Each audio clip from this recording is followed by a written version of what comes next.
소방공무원 수험생 여러분 안녕하십니까? 오소방 채널에서 소방공무원 강의를 진행하고 있는 이종호라고 합니다. 자, 이번 시간에 저희 이제 이어서 121번 문제부터 해서 또 연소 문제풀이 진행을 또 해보도록 하겠습니다.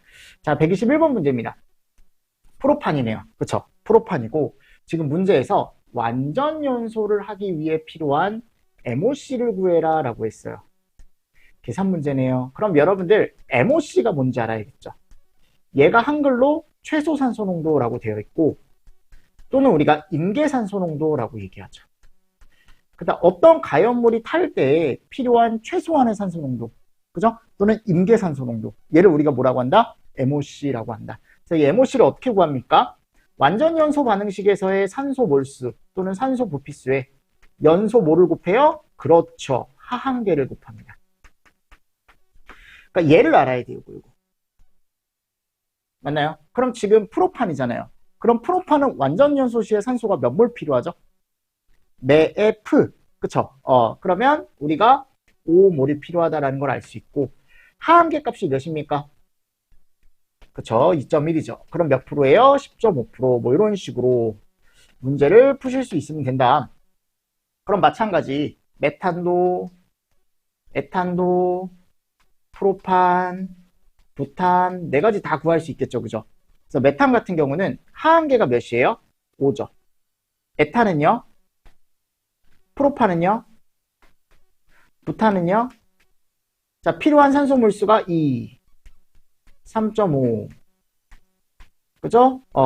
여기가 5, 6.5. 이렇게 달라지죠. 그럼 얘는 MOC가 10. 얘는 10.5. 그죠? 얘는 또다시 10.5. 얘는 뭐 11.7. 이런 식으로 이제 가는 거죠. 그쵸? 그럼 정답이 몇 번이다? 이거는 2번이다. 됐습니까? 네, 나머지 MOC 값도 구해보시고 MOC에 대한 정의도 정리를 좀 하실 수가 있어야 된다. 자, 됐습니다. 이제 122번 한번 보겠습니다.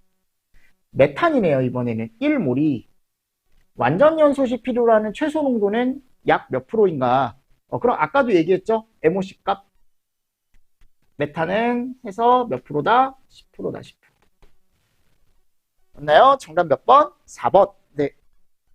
다음, 123번. 여기 계속 똑같은 문제죠. 부탄 물어봤습니다. 그럼 부탄은 우리가 몇이다? 11.7이다. 네.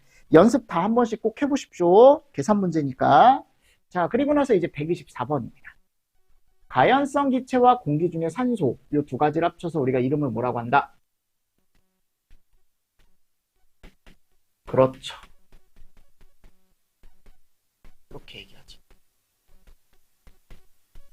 맞나요? 그래서 이 두 개가 산소가 과부족 없이 연소 반응, 그러니까 얘네가 끝내주게 섞여 있는 거죠. 끝내주게. 연소 반응이 끝까지 완결할 수 있게 가장 적절한 농도, 뭐라고 한다? CST. 맞나요? 그래서 화학 양론 조성비. 지금 화학 양론 조성비일 때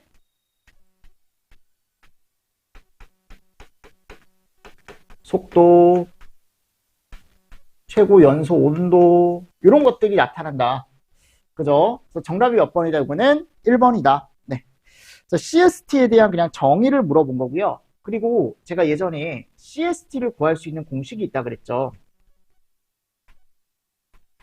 연료 몰수를 아래 연료 몰수와 공기 몰수를 더해서 백분율을 구하게 되면 뭐가 나온다? CST가 나온다. 그쵸? 여기다가 곱하기 100 하는 거죠. 됐나요? 정답이 몇 번이다? 1번이다. 이렇게 가져가실 수가 있을 겁니다. 이게 이제 124번 문제 풀이가 되는 거죠. 125번 가보겠습니다.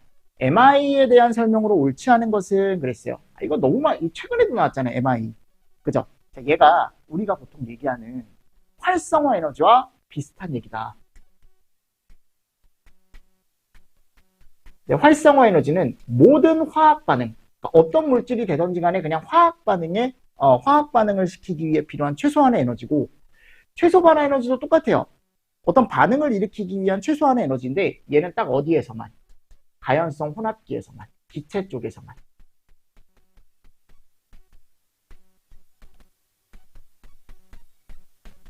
근데 어차피 개념은 똑같은 거다. 필요한 최소한의 에너지다. 자, 그래서 MI 값 같은 경우는요, 결국 작아진다라는 게 뭐가 잘 된다라는 겁니까? 얘가 잘 된다라는 겁니다. 맞나요? MI가 작아진다라는 건 연소가 잘 된다라는 걸 의미합니다. 그래서 온도가 상승하면 분자 간 운동이 활발해져 MI가 작아진다. 그러니까 이 말은 온도가 상승하면 그 안에 있는 분자 간의 운동, 기체니까 얘네들 운동이 막 활발해지면서 충돌을 일으킨다 그랬죠? 그러면서 반응하기가 쉬워지죠. 연소가 잘 되죠. 두 번째, 가연성 가스 조성이 CST일 때 정말 잘 타는 농도다라고 했죠? MI는 최소, 최저. 맞는 얘기죠? 자, 농도가 높다. 안에 요만큼 있던 걸 내가 이거를 이만큼으로 늘린 거예요. 그럼 얘네들끼리 조금 더 부딪히는 횟수, 이런 것들이 늘어나겠죠. 그쵸? 충돌 횟수가 많아져 MI는 작아진다. 오케이. 네 번째, 가연성 혼합기에 불을 붙일 때 불을 붙이기 위해 필요한 최대 에너지가 아니고 무슨 에너지? 그렇죠. 최소한의 에너지.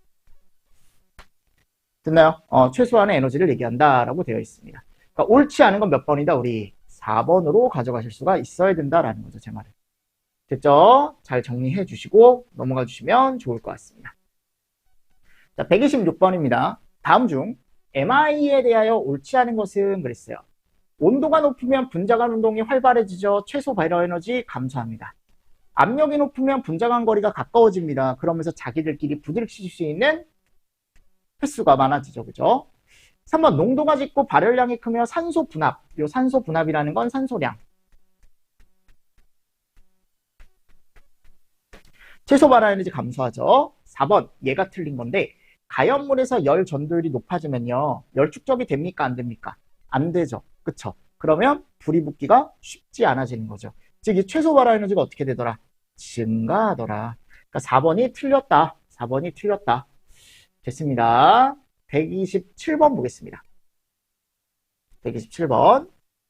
최소 발화 에너지에 영향을 주는 인자값에 대한 설명으로 틀리게 설명한 것은 그랬어요. 계속 똑같은 문제죠. 온도가 높으면 발화 에너지가 작아진다. 그러니까 온도가 높아지면 최소 발화 에너지는 작아지죠. 압력이 증가하면 최소 발화 에너지 작아지죠. 그죠? 3번. 가연성 가스 조성이 화학양론 조성 부근일 경우에 최소 발화 에너지는 커지는 게 아니고 최저가 되죠. 최저. 4번. 농도가 증가가 아니고 농도가 감소가 되면 타기가 어려워지는 거죠. 그럼 최소 발화 에너지는 커지는 거죠. 그러니까 정답이 몇 번이다? 3번으로 여러분들이 충분히 답을 가져가실 수가 있다라는 겁니다. 됐나요? 네. 어렵지 않죠? 여기까지가 이제 127번 문제고요. 자, 다음 128번 문제입니다. 최소 발화 에너지 값이 가장 적은 가연물은, 그러니까 조그마한 에너지에도 불이 붙을 수 있는, 즉 위험한 물질, 가장 위험한 물질을 찾으라는 거거든요. 이氧화탄소가 가연성 가스 중에 위험도 몇 등? 1등이라고 제가 말씀드렸죠. 1등 골라주신 거. 1등. 정답 몇 번 그래서? 3번. 됐나요? 오케이. 자, 129번 보겠습니다.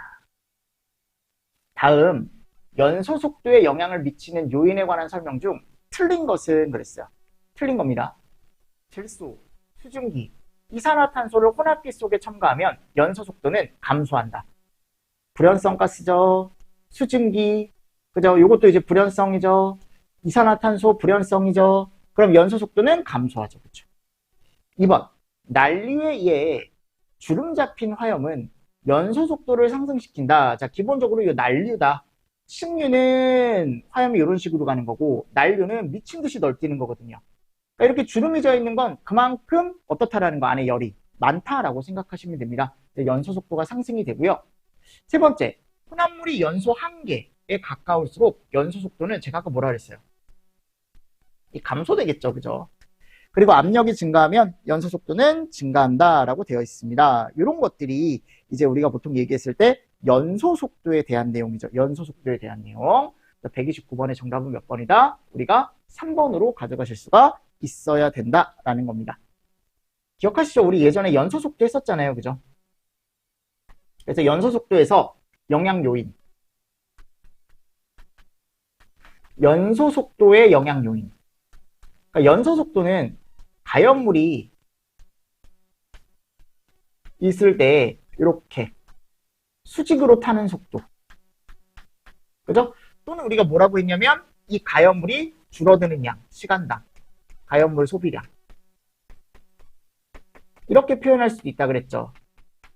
연소 속도가 크다라는 건 이 수직으로 빨리 탄다라는 거고 가연물 소비가 많다. 그럼 이 가연물의 연소 속도를 질 수 있는 요인들이 뭐 산소량, 그죠? 또는 가연성 혼합기의 당량비 이런 것들이 영향을 줄 수가 있더라. 그리고 주변의 온도나 압력, 그쵸? 이런 애들이 높을수록 연소 속도가 또 빨라질 수밖에 없겠죠. 맞나요? 이런 내용도 같이 정리를 좀 해주시면 좋습니다. 네. 그래서 이것도 잘 정리를 좀 해주시고요. 자, 130번 보겠습니다. 이제 연소 생성물에 대한 문제입니다. 자, 연소 생성물 같은 경우는 우리가 보통 뭐 연기, 그죠? 가스, 이런 애들이 있다 그랬잖아요. 근데 우리는 처음에 연기 말고 얘를 먼저 봅시다. 연소 가스. 그래서 불이 탔을 때, 어떤 가연물에 불이 났을 때 거기서 나오는 가스들이 여러 가지가 있다 그랬죠. 그죠? 그래서 그 연소가스가 어떤 게 있는지 이제 보시는 건데, A 보세요. 완전 연소 시 발생하는 무색, 무치, 무독성 기체로 자체 독성은 없으나 호흡 속도가 증가가 되면서 질식의 우려가 있는 연소가스래요. 질식 우려가 있답니다. 그죠? 그러니까 여기서 포인트는 뭐예요? 얘죠, 얘. 그죠? 그리고 무색, 무치, 무독, 독성이 크게 없거든요. 근데 이제 위험한 게 호흡 속도를 증가시킬 수 있는 가스. 이게 뭐였습니까? 그렇죠. 두 번째, B. 황이 함유된 물질이 탈 때 발생하는 가스다. 계란 썩은 냄새가 난다. 황화수소네요. H2S라고 쓰는. 그죠? C. 공기보다 가벼운 무색 무치의 가스로 헤모글로빈과 결합해서 산소 운반을 저하한다라고 되어 있습니다. 일산화탄소죠. 그죠? D. 시아노화물, 물 또는 산과 반응하여 청산가스라고도 불리며 인체에 대량 흡입이 되면 헤모글로빈과 결합하지 않고도 질식을 유발할 수 있는 연소가스다라고 되어 있습니다. 자, 얘 이름이 뭡니까? 시아나수소, HCN. 맞나요? 그래서 ABCD에 들어갈 가스들을 여러분들이 찾아주시면 되는데, 보기에 가보면 3번 보기에 그게 있을 거예요. 그죠? 이산화탄소, 황화수소, 그죠? 일산화탄소, 시아나수소. 이런 식으로. 됐죠? 네. 자, 그리고 나서 이제 131번 보겠습니다. 다음 중 연소가스의 독성 허용 농도에 대한 설명으로 옳지 않은 것은 그랬어요. 자, 허용 농도를 우리가 ppm 값으로 표현한다 그랬죠. ppm. 됐습니까? 그래서 이 ppm 값은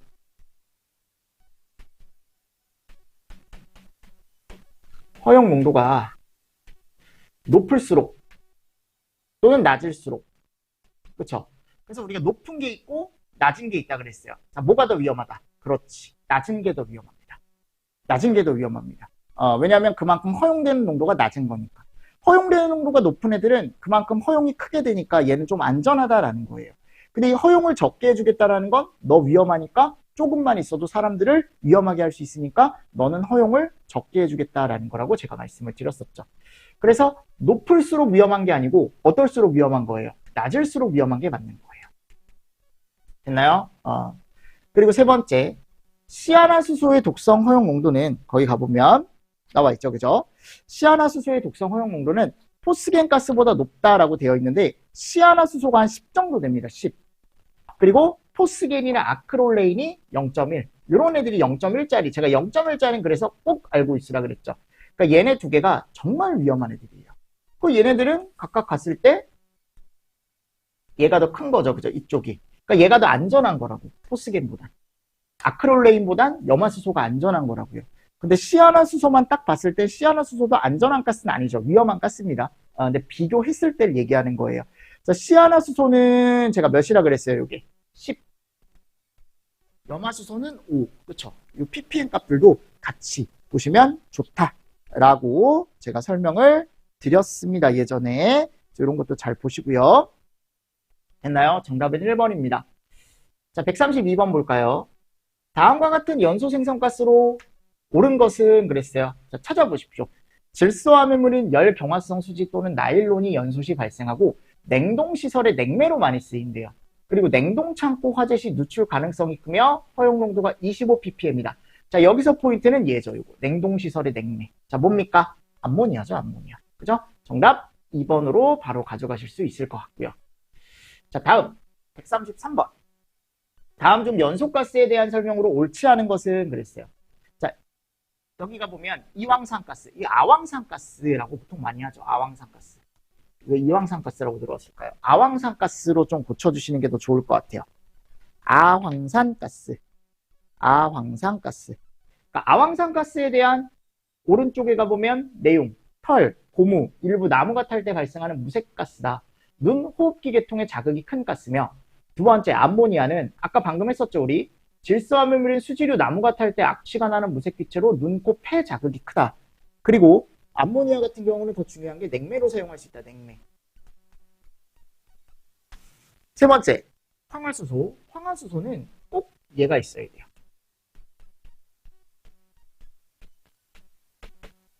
계란 썩음내. 아셨죠? 그러니까 건물 내 전선, 절연제 및 배관재료가 탈 때 생성되는 무색기체다. 자, 얘는 이름이 뭐냐면 염화수소입니다.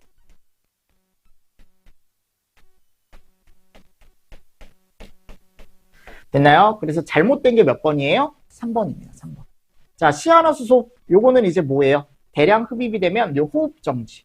그래서 우리가 얘를 이제 뭐라고 얘기를 했냐면 헤모글로빈과 결합해서 질식의 우려가 있는 가스는 일산화탄소고 그렇지 않고 시아나수소와 관계없이 그냥 질식 우려에 이르게 할 수 있는 가스는 이름이 뭐예요? 시아나수소다라고 제가 예전에 말씀을 드렸었죠. 그렇죠?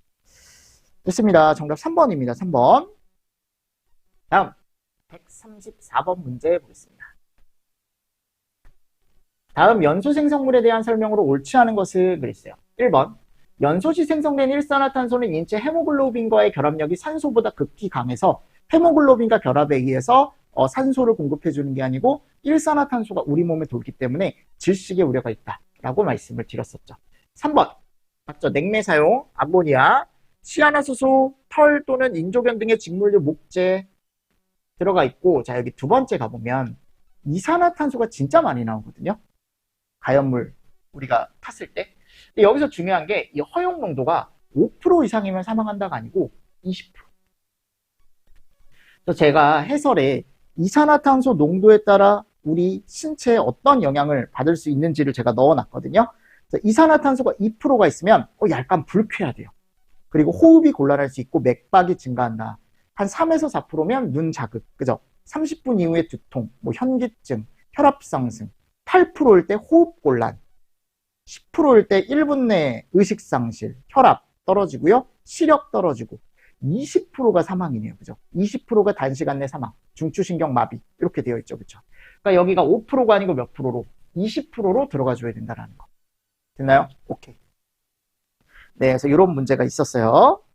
자, 그리고 나서 이제 135번 같이 한번 보겠습니다. 무색무취, 무미, 환원성이 강하다. 환원성이 강한다라는 건 지금 산화성이 아니고 환원성이니까 남한테서 산소를 뺏어온다라는 거네요. 그죠? 그리고 상온에서 염소와 상온 작용하여 유독성 가스인 포스겐이 나오기도 하고요. 인체 내 헤모글로빈과 결합하여 운반 기능을 저지하여 질식 사망하게 한다. 그러니까 지금 헤모글로빈과 결합한다라고 했기 때문에 얘는 그때 질식은 누구예요? 일산화탄소죠. 일산화탄소. 그죠? 정답 몇 번? 1번 이렇게 가져가시면 되겠죠. 자, 136번입니다. 이번에는 질소가 포함된 물질이 연소될 때 인체에 대량 흡입되면 헤모글로빈과 결합하지 않고 질식 사망에 이르게 할 수 있는 물질은 무엇인가 그랬어요. 그죠? 얘는 지금 갔을 때 얘와 결합하지 않고도 질식에 이를 수 있다. 이게 포인트겠죠. 그래서 시아나수소를 답으로 가져가 주셔야 됩니다. 됐나요? 시아나수소. 137번 보겠습니다. 다음 독성가스에 대한 내용으로 틀린 것은 그랬어요. 틀린 거. 포스겐은 PVC 수지류가 탈 때 생성되며 허용 농도는 0.1ppm이다. 맞죠? 그죠? 2번. 일산화탄소는 완전 연소 시 발생하고 이산화탄소는 불완전 연소. 지금 완전 잘못되어 있는 거죠. 얘가 불완전이죠. 얘가 뭐예요? 완전이죠. 요게 완전이죠. 그죠? 됐나요? 자, 그리고 세 번째 보겠습니다. 염화수소는 PVC 등 수지류 전선의 절연제, 배관재료가 탈 때 생성되는 무색기체로 눈, 호흡기에 영향을 주며 금속에 대한 강한 부식성이 있다. 맞고요. 시아나수소는 다른 말로 청산가스라고도 하고 질소 성분 합성 수지류 등 동물 털에 불완전 연소시, 나일론, 인조견 등의 직물류, 목재 등이 우레탄 등이 탈 때 미량 발생한다라고 되어 있죠. 그러니까 잘못된 건 몇 번이다? 2번이다. 2번. 됐죠? 정답이 2번으로 여러분들이 체크를 좀 해주시면 좋을 것 같습니다. 138번 볼게요. 유리가 부식될 정도로 독성이 정말 강하대요. 그래서 사람의 눈을 멀게 한답니다. 자, 이런 유독성 가스, 자, 얘 이름이 뭡니까? 불화수소라고 제가 틀림없이 말씀을 드렸었죠. 다 배웠던 겁니다, 여러분. 이런 것들은. 139번. 연소시 연소 물질로부터 발생되는 고체 또는 액체의 밀입자를 포함하는 연소기체 혼합물로서 눈에 보이는 거. 자, 연소가스는 눈에 보이지 않습니다. 걔는 내가 코로 들이키면 돼, 코로. 당연히 들이키면 안 되겠죠. 들이키면 아플 것 같지 않아, 코가? 아픈 게 아니고 그냥 가는 거야, 여러분들. 좀 편하게 가는 거예요, 위로. 아래로 갈 수도 있고. 하여튼, 그렇게 그만큼 위험하다라는 겁니다. 근데 이제 눈으로 보이는 게 있어요, 우리가. 걔가 뭐냐면, 연기죠, 연기. 그쵸, 연기. 정답이 몇 번이야, 이거는? 1번으로 가져가셔야죠. 연기. 됐나요? 그래서 뭐 연소가스, 훈소가스, 독성가스 이런 건 아니고요. 자, 그리고 140번. 연기에 유해성이 있어요. 그러니까 사람한테 이게 좋을 수가 없어요, 연기가. 맞잖아. 여러분들 누가 봐도 안 좋을 것 같지 않아요? 그죠? 자, 옳지 않은 거 그랬어요. 생리적인 거, 시각적인 거, 심리적인 거 이런 거 크거든요. 근데 후각적이라는 건 따로 없습니다. 아셨죠? 그래서 140번 해설에 가보시면 제가 연기 유해성 종류를 3가지를 넣어놨는데 시각적인 거. 사람이 연기를 봤을 때 좀 무섭지 않습니까? 그죠? 그리고 심리적으로 좀 흔들릴 수 있습니다, 사람이. 당연한 거 아닙니까? 그죠? 그리고 생리적인 거. 생리적인 건 이제 호흡 속도가 좀 빨라져. 그래서 호흡곤란. 그리고 산소 농도가 조금 결핍이 되고. 그죠? 됐습니다. 141번 볼까요? 연기에 대한 설명으로 옳지 않은 것은 그랬어요. 자, 1번. 화재 초기에는 수소 발생량이 많아 백색. 이거 이론적으로 제가 알고 있으라 그랬죠. 자, 초기가 넘어가면 탄소가 많아지면 흑색. 색깔이 좀 달라질 수 있다. 선생님, 근데 연기 색깔이 애매하지 않습니까? 뭐 회색일 수도 있고요. 그죠? 또는 초기에 검정색이 나올 수도 있고요. 맞습니다. 근데 우리가 이론적으로 시험 문제가 나왔을 땐 이렇게 그냥 알고 가라. 라고 제가 틀림없이 말씀을 드렸었죠. 3번째 보세요. 연기 자체에 대한 공포로 피난자에게 뭐를 할 수 있대요? 패닉 현상을 유발할 수 있대요. 패닉. 맞는 얘기죠. 그죠? 4번째. 화재 시 연기에 대한 질식 피해보다 열에 의한 피해로 사망자가 더 많이 발생한다. 사상자가. 아니죠. 뭐가 제일 커요? 연기가 나게 되면 위험한 게. 질식의 우려가 가장 큰 거예요. 질식의 우려. 됐습니까? 이거는 몇 번? 4번이 옳지 않다. 4번이 옳지 않다. 됐나요? 네. 141번 정답은 4번으로 가져가시는 게 좋겠죠. 자, 그리고 142번 보겠습니다. 연기 농도를 저희가 측정을 하거든요. 근데 소방에서는 뭐를 사용해요? 감광계수라는 걸 사용한다 그랬죠. 그리고 그 외에 우리가 입자 자체의 질량을 측정하는, 중량을 측정하는 방법이 있고요. 중량 농도 측정법이라는 게 있어요. 그리고 입자 농도 측정법. 얘는 입자의 개수를 세주는 거고, 얘는 연기 입자의 무게. 요건 뭐를 체크하는 거예요? 빛 감소를 보는 거죠. 질량은 따로 없습니다. 됐나요? 그래서 요건 그냥 문제로 하나 보셨으면 좋겠어서 제가 하나 넣어 놓은 거고요. 예전에 나왔어요. 예전에. 이렇게 나오기가 지금 경향으로는 조금 힘들 것 같긴 한데 그래도 기출이니까요. 자, 143번. 인체 시계의 제약 요인이 가장 큰 것, 즉 앞을 잘 못 보게 하는 거. 연소가스는 맞는 거라 그랬죠. 코로. 연기는 이게 눈으로 보이는 거죠. 그러니까 사람한테 가장 위험한 거, 앞에 피난하기가 힘들 때 가장 요인을 줄 수 있는 건 연기죠. 연기. 열도 영향을 줄 수는 있습니다. 뜨겁잖아요. 근데 지금 눈에 보이는 걸 얘기했으니까. 그죠? 자, 144번. 연기 유동 속도에 대한 설명이다. 가로 안에 알맞은 숫자를 채워 넣으시오. 수평이 몇이죠? 자, 수직이, 그죠? 실내가 이렇게. 정답 몇 번? 1번 이렇게 가져가 주시면 되겠죠. 요거 외워야 된다라고 제가 틀림없이 말씀을 드렸습니다. 자, 그리고 145번 보겠습니다. 자, 우리는 연기 농도에 따른 가시거리라는 걸 알 수 있는데, 그죠? 그래서 감광계수 값에 따라 가시거리가 달라진다 그랬죠. 그래서 감광계수가 늘어난다는 건 빛이 감소가 많이 되는 걸 얘기한다 그랬죠. 가시거리가 줄어들겠죠. 왜냐면 빛의 양이 줄어드니까.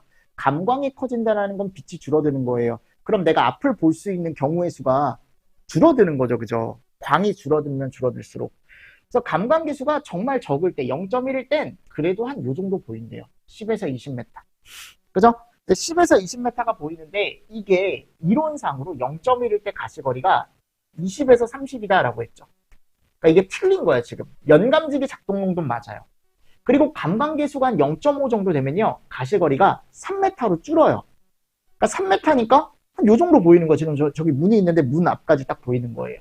거의 앞이 보이지 않을 때 정도다 라고 되어 있는데, 우리가 여기 갔을 때 이때는 어둠을 느낀다. 이거 여러분들 이론적인 거니까. 그러니까 이 두 개가 지금 바뀌어 있어요. 이때는 앞이 거의 안 보인다. 1에서 2m니까 정말 눈앞이 안 보인다라고 얘기하잖아요. 그죠? 10일 때 가시거리는 0.1에서 0.5로 최성기. 요건 제가 암기 꼭 하라 그랬죠. 감광계수가 10일 때가 최성기고 그때는 20cm에서 50cm밖에 안 보인다. 그러니까 지금 옳은 건 몇 번밖에 없는 겁니까? 4번밖에 없다라는 거예요, 지금은. 그죠? 요거는 상황을 좀 여러분들이 암기를 해주셔야 풀 수 있습니다. 그리고 0.3일 때도 있거든요. 감광계수가 146번에 가보면 그땐 가시거리가 5m인데, 자, 이때는 숙지자도 도망가기가 힘들대요. 맨날 건물을 사용하는 사람도 도망가기가 힘들답니다. 그래서 정답이 몇 번이냐면 요거는 3번이에요. 3번. 됐나요? 네, 이런 것들 같이 정리를 좀 해주시면서 넘어가 주시면 될 것 같습니다. 됐죠? 네, 이번 시간은 여기 146번까지 하고요. 여러분 조금 쉬었다가 저희 147번 이제 연기에 대해서 조금 더 많은 내용을 한번 배워볼게요. 됐죠? 자, 이번 시간도 여러분들 수고 많으셨습니다. 수고하셨습니다.